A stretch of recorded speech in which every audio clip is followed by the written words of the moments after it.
আপনারা জানেন যে ফ্যাসিস্ট হাসিনার অন্যতম আরেকজন ফ্যাসিস্ট শাসনের সহযোগী ডিজিএফআইয়ের সাবেক প্রধান এবং লেফটেন্যান্ট জেনারেল অবসরপ্রাপ্ত শেখ মামুন খালেদ, তাকে একটি হত্যা মামলায় তদন্তকারী কর্মকর্তা ইতিপূর্বে 5 দিনের রিমান্ড নিয়েছিলেন এবং 5 দিনে তাকে জিজ্ঞাসাবাদ করার পর আবার তাকে অধিকতর জিজ্ঞাসাবাদ করার জন্য আজকে বিজ্ঞ আদালতে উপস্থাপন করে 7 দিনের রিমান্ড প্রার্থনা করেছেন।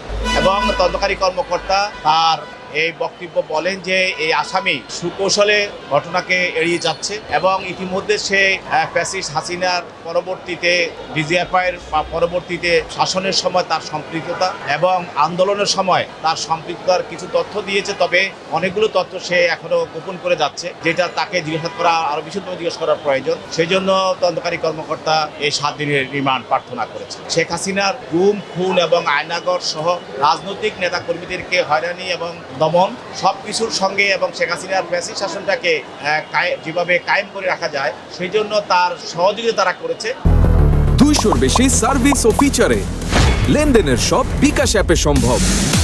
তাদেরকে শেখ হাসিনা ডিজিএফআইয়ের মতো একজন প্রতিষ্ঠানের সর্বোচ্চ পদে তাকে অধিষ্ঠিত করা হয় এবং সেই হিসাবে তাকেও করা হয়েছে এবং সে তার সময়ে ডিজিএফআইকে রাজনৈতিকরণ করেছে। বিভিন্ন নির্বাচনে তার শেখ হাসিনাকে অবৈধভাবে নির্বাচিত হওয়ার তারা সহযোগিতাও করেছে। তার আইনি গতিতে চলবে। তদন্তে তার যে অপকর্মগুলো, তার যে ফ্যাসিস্ট হাসিনার সঙ্গে তার যে সম্পর্ক এবং রাজনীতিবিদদেরকে যে নির্যাতন, গুম, খুন, আয়নাগর এইসব যে তার যে ভূমিকা ছিল এগুলিও বেরিয়ে আসে। সেই যে এই দুবইয়ের বক্তব্য শোনার পর বিজ্ঞ আদালত তাকে তার বিরুদ্ধে 6 দিনের রিমান্ড মঞ্জুর করে তাকে তদন্তকারী কর্মকর্তাকে জিজ্ঞাসাবাদ করার জন্য তদন্তকারী কর্মকর্তার কাছে তাকে হস্তান্তর করে।